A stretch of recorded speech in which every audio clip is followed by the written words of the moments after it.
पापा मुझे कार चाहिए। बाप बेटे की रुला देने वाली कहानी।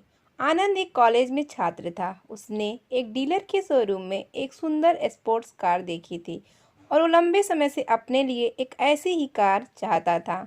आनंद जानता था कि उसके माता पिता इसे खरीदने के लिए सक्षम हैं, इसीलिए उसने उन्हें बताया कि उसे ये कार अपने ग्रेजुएशन कंप्लीट होने पर गिफ्ट के रूप में चाहिए। देखते ही देखते वो दिन भी आ गया और पिता ने जेम्स को अपनी निजी कार्यालय में बुलाया। उन्होंने उससे कहा कि मुझे तुम्हारे जैसे अच्छे बेटे पर बहुत गर्व है। उन्होंने उसे बताया कि वह उससे कितना प्यार करता है और उसे एक प्यारा सा रैपर से लिपटा हुआ उपहार दिया। आनंद उस छोटे से गिफ्ट के डब्बे को देख निराशा महसूस करने लगा, लेकिन वह जानने के लिए उत्सुक था कि ऐसा क्या था उस बॉक्स में।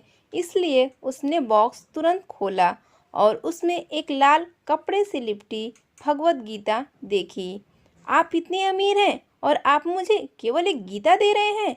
काफ़ी गुस्से से अपने पिता पर वो चिल्लाया और अपनी नाराज़गी और गुस्से के वश में आकर उसने न आओ देखा न ताओ तुरंत घर छोड़ दिया। काफ़ी साल बीत गए। आनंद अब एक सफल व्यवसायी बन गया था। वह अपने जीवन में खुश था। उसकी शादी हो चुकी थी और उसके 2 बच्चे थे। उनका परिवार एक सुंदर घर में रहता था, लेकिन उसके पिता के साथ टूटे रिश्तों के कारण उसकी आत्मा अभी भी आहत थी। आनंद अपने पिता का घर छोड़ने के बाद कभी उनसे नहीं मिला था। आनंद को उस दिन के बाद अपने पिता को ना मिलने का पछतावा हमेशा रहने वाला था, क्योंकि एक दिन उसे एक पत्र मिला जिसमें उसके पिता के निधन की खबर थी और साथ ही ये बताया गया था कि उन्होंने अपने जीवन भर की पूंजी वसीयतनामा के अनुसार अब आनंद के नाम कर गए थे। अपने पिता की सारी संपत्ति विरासत में मिली तब आनंद अपने पिता के घर पहुंचा और कुछ महत्वपूर्ण कागज की तलाश करने लगा और गलती से उसे वही भगवत गीता का उपहार लिपटा हुआ मिला, जिसे देखकर उसे फिर उसी उदासी का एहसास हुआ। उस गीता को उसने अच्छे से देखा तो उस पर अपने पिता की हैंडराइटिंग में कुछ लिखा पाया। उस पर लिखा था, मैं खुद को बेचकर भी हर सपना पूरा करूँगा तेरा, बस तू सपने जरा बड़े देखना।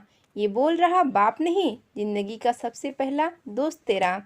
ये कविता पढ़ी ही थी कि अचानक उस किताब से एक चाबी गिरी, जिसके ऊपर लगे टैग पर उसके ग्रेजुएट होने की तारीख के साथ कांग्रेचुलेशन और आई लव यू लिखा हुआ था। आनंद के सर के ऊपर से उसके पिता का साया तो पहले ही उठ चुका था और आज उसकी ज़िंदगी की सबसे बड़ी गलती के बारे में जानकर उसके पैरों के नीचे से ज़मीन भी खिसक गई। इस दिन आनंद की आंखें और रूह दोनों पछतावे के आंसू रोए।